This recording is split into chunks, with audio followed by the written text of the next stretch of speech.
Değerli izleyicilerimiz, kıymetli Rehber TV izleyicileri, yeni bir programla daha birlikteyiz inşallah. Bu haftaki gezimizde Kahramanmaraş'tayız. Bulunduğumuz bölgede Kahramanmaraş ili Göksun ilçesine yaklaşık 35 kilometre mesafede bulunan Payanburnu köyüne bağlı, Payanburnu köyüne yakın olan Zopsop tepesindeyiz. Zopsop Vadisi'ndeyiz efendim. Zopsop Vadisi'ni gezeceğiz. Ağaçları, kayaları, mağaraları, ormanları ve çeşitli ağaçları, ayrıca da güzel bir dere yatağı var, güzel bir suyu var. Oralarda gezeceğiz inşallah. Buraları hep birlikte keşfedelim, görelim, gözelim inşallah. Karşımıza da mevsim sonu, Kasım'ın ortasındayız. Kasım ayının meyve ağaçları rastlarsak ki sanki gördük, o meyvelerden de istifade edelim inşallah. Bir tane, iki tane neyse ağaçta kalanlardan. Şimdi programımıza, maceramıza inşallah hep birlikte başlayalım. Buyurun.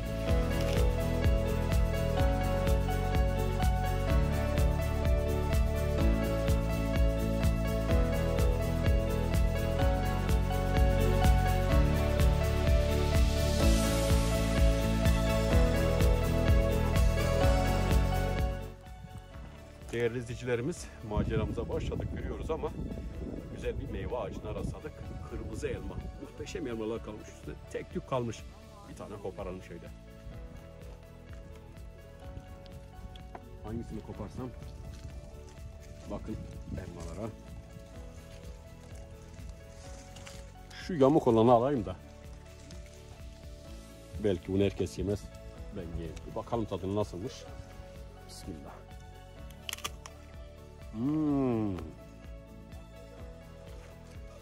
Bir tane dedim ama vallahi bu elma çok güzel. Ben bir tane daha koparmak istiyorum.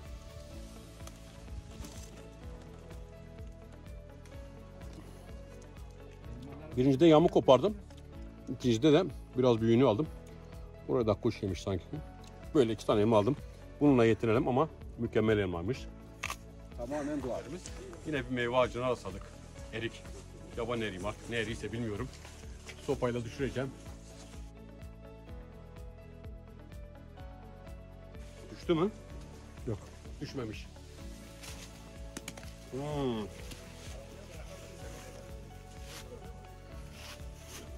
Bakın. Önce kurt var mı diye bakayım şöyle. Bismillah. Halen yenilecek kıvamda. Hafif eşki. Meyhoş bir tadı var. Güzelmiş. Kasım ayının ortasında dağda erik yiyoruz. Devam ediyoruz maceramıza.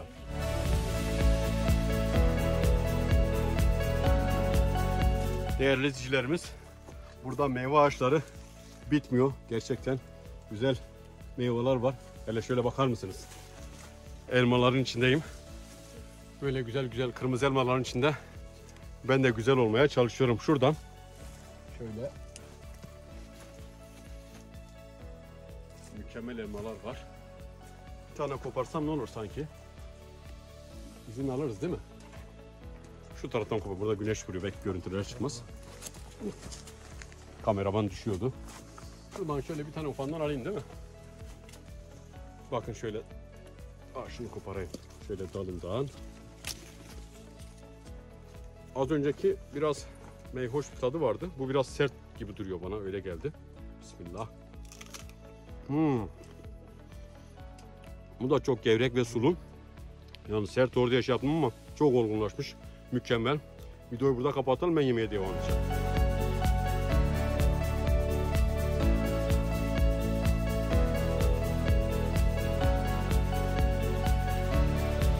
Ablam burada, kışın burada mısınız? Yok. Kimse kalmıyor. Gidiyor. Göksüne gidiyor. Orada. Hangi ayda gidiyorsunuz? Gayrım yavaş yavaş yani daha gitmek gibi 3 gün sonra giderik. 3 gün sonra. Yani kış tutmuyor. Kar düşmeden gidiyorsunuz. Kışın kalan oluyor mu burada? Hiç kalmıyor. Önce kalıyorduk da şimdi kalmıyorlar. Ulaşımdan dolayı mı? İşte kar Yol- çok yağıyor. Açmıyorlar yolu. Yol kapanıyor değil mi? Hasta olduğun perişan oluyor. Onun için Göksu'na gidiyor. Göksu'nda şehirde kalıyorsunuz. Orada ev kiraladık. Orada duruyoruz. Yazı da burada geçiriyorsunuz. Yazı burada bir yanımız burada kalıyor. Bir yanımız da biz daha bir yayıya gidiyoruz yukarı. Evet. Yazın. Allah izin Peki. verirse. Teşekkür ettik. Kolay gelsin. Elmalarınızdan yedik. Sağ olun. Helal edin. Afiyet olsun. Değerli izleyicilerimiz, gidiyoruz ama daha köyü pek geçemedik ama karşımıza sürekli böyle yiyeceğimiz ağaçlar çıkıyor. meyve ağaçları. Bakın burada da yine bir tür yemiş var burada. Adını tam bilmiyorum ama biz buna yemiş diyoruz. Büyükçe çekirdeği var. Eti çok az kalınlığı ama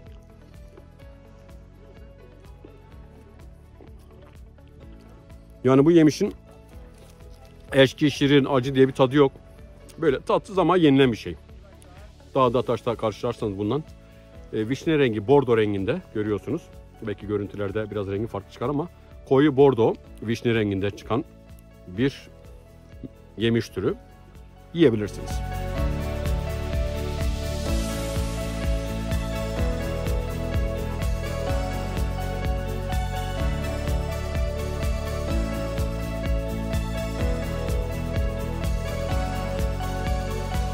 Zopsop Vadisi'ni gezmeye devam ediyoruz. Bir hayli meyve yedik. Biraz şiştik ama 15-20 dakikada eritiriz meyveleri. Şöyle şu manzarayı sizinle paylaşayım dedim. Görüyorsunuz. Daha önce bu bölgeye 4-5 yıl kadar önce kampa gelmiştik, Halka Mağarası'na. Şimdi o bölgeye gideceğiz. Tabii onda kar kıştı. Şimdi sonbaharda daha farklı açılardan, farklı mevsimde, şuraya bir odaklanayım, evet. Farklı mevsimde sizlere burayı tanıtalım dedik. Halka Mağarası'na doğru, mağaralara doğru gidiyoruz inşallah.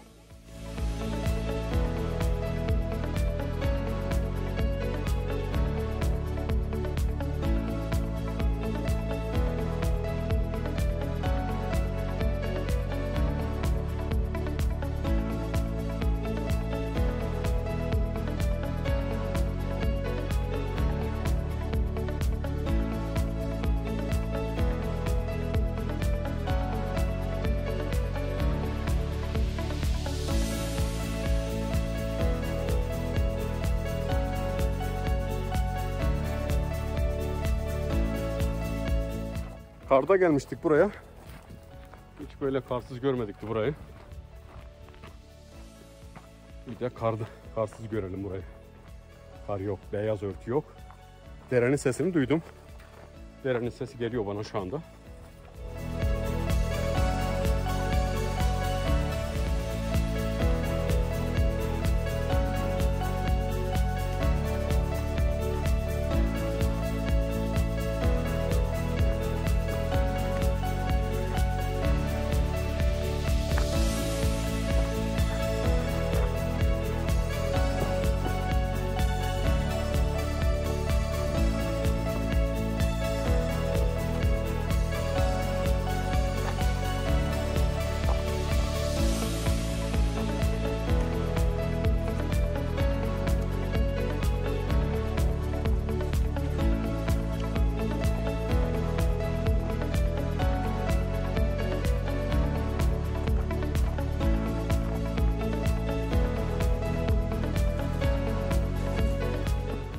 Evet, suya geldik. Suyun sıfır noktasına geldik. Burada da böyle bir köylüler tahtadan yol köprü yapmışlar. Güzel böyle küçücük ince bir su, dere akıyor. Vadinin içinde. Çok güzel. Doğru yolda mıyım bilmiyorum ama. Daha önce geldim buralara ama patikanın dışına çıkmak istemiyorum. Buraya yapılmış. Sanırım şu taraftan gideceğiz. Şu manzaraları da sizlere şöyle bir göstereyim. İşte kayalık yer.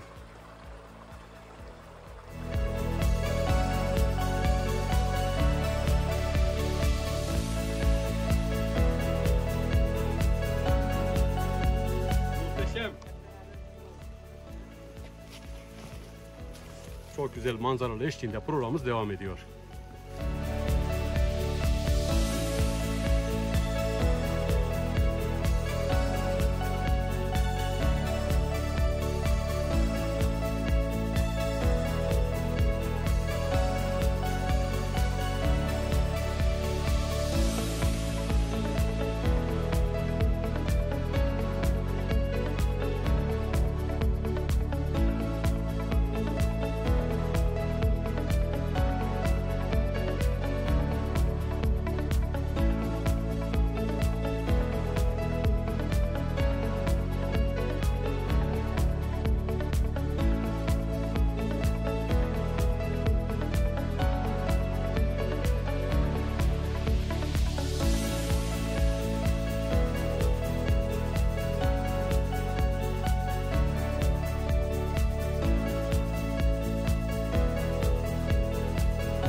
Yine geldik muazzam bir vadiye.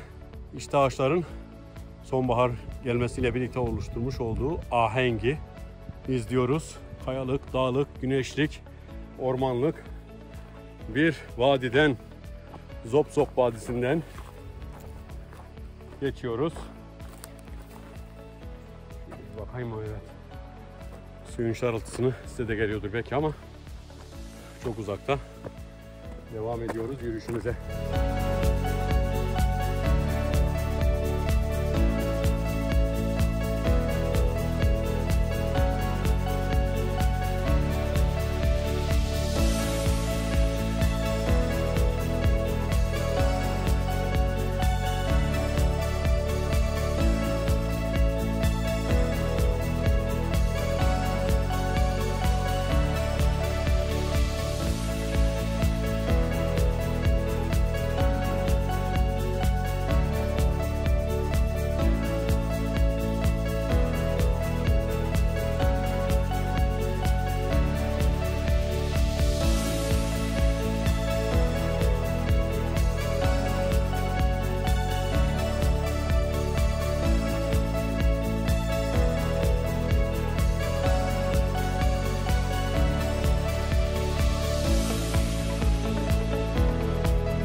Değerli izleyicilerimiz, dağın başında böyle keçi yolunda, belki keçi bile gitmez buradan. Keçiler gider ama onlar en iyi dağcılardır. Öyle bir yol yani, bakın şey yok. Burada karşımıza böyle küçük bir çeşme, pınar çıktı. Köylüler ve çobanlar bir boru takmışlar buraya. Biz de bu sudan istifade edelim inşallah, çünkü biraz susadık ve terledik, yorulduk. Bu dağdan gelen suyun tadına bakalım. Bismillah.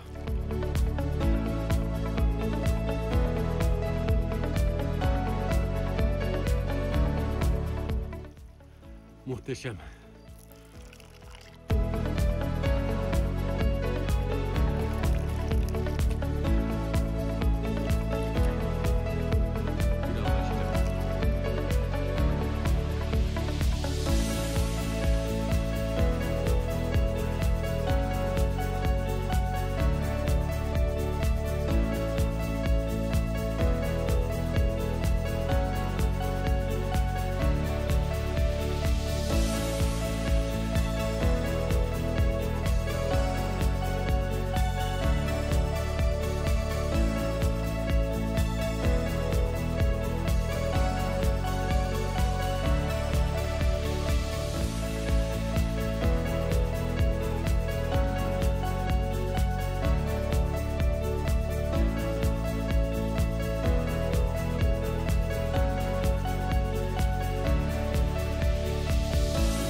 Değerli izleyicilerimiz, kayaların arasına indim ama buraya biraz tehlikeli bir iniş vardı. Ama indiğime değdi. Şu güzelliğe bakar mısınız? Kayaların arasında muhteşem bir su görselliği var. Biraz daha detaylı yakından bakalım inşallah. Buyurun.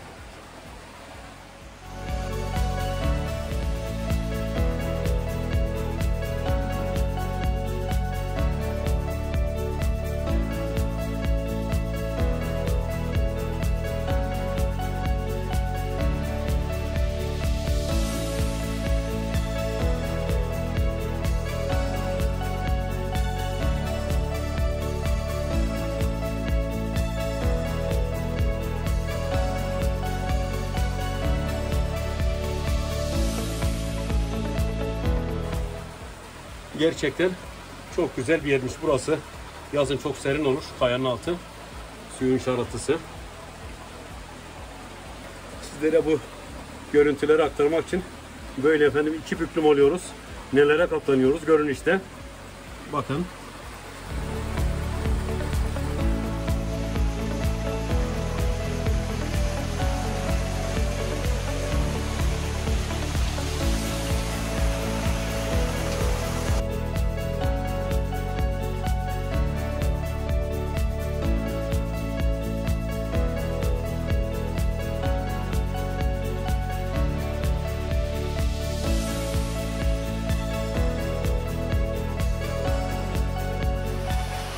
Yine burada da böyle muhteşem bir güzellik. Az önce görüntüleri izlediğiniz yerin hemen bir üstü kayalıkların olduğu yer. Küçük bir şarlak var burada, şelale gibi. Bu güzelliği de sizlerle paylaşıyoruz. Buyurun tadını çıkarın.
Değerli izleyicilerimiz, maceramız son sürat devam ediyor. Güzel bir oluşumla karşılaştık burada. Dağcılık, doğa yürüyüşü, doğa tutkunluğu dönemin boyunca ilk kez böyle güzel bir manzaraya rastladım. Uzaktan gördüm, ne olduğunu anlayamadım. Sonra yaklaştıkça ne olduğunu anladım. Efendim bunlar, bu güzel oluşum, güzel görüntü, ağaçların kabuğu. Evet, ağaçların kabuğu. Şimdi bir tane alayım, yakından görelim inşallah.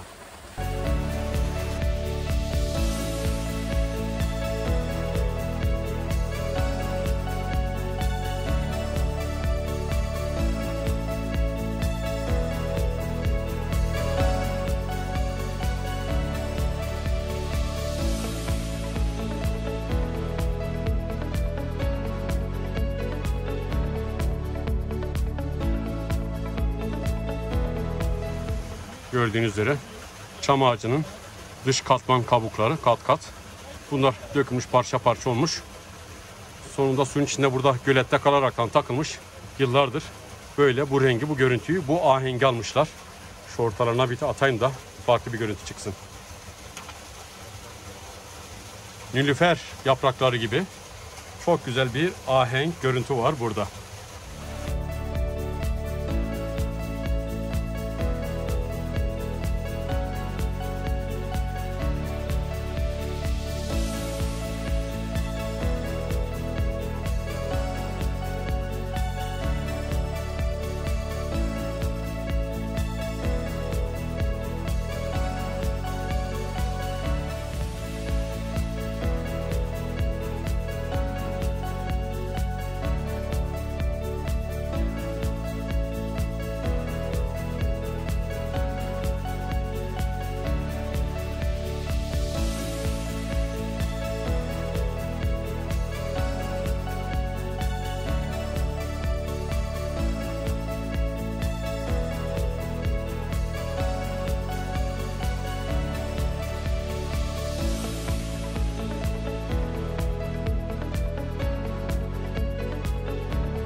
Halka mağarasına ulaştık, çıktık ama nefes nefese kaldık. Nabzımız çok kuvvetli atıyor. Hatırlarsanız 4-5 yıl önce yine burada program yapmıştık ama burası kardı.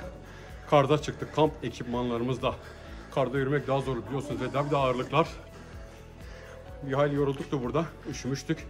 Yemeğimizi yedik ve burada gecemizi geçirmiştik ve sabah aman Allah muhteşem bir manzarayla uyanmıştık.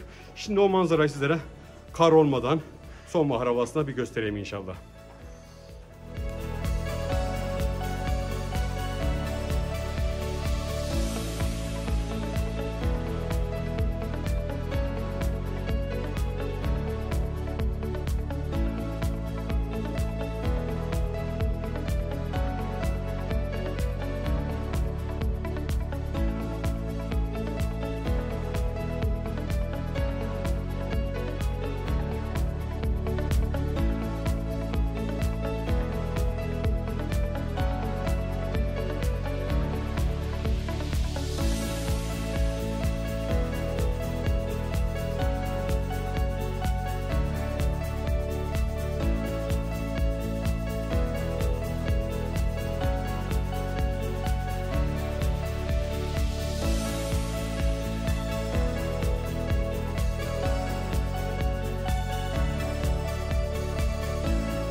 Değerli izleyicilerimiz, kıymetli Rehber TV izleyicileri, Halka Mağarası'na ulaştık. Zopsop Vadisi'ni gezdik.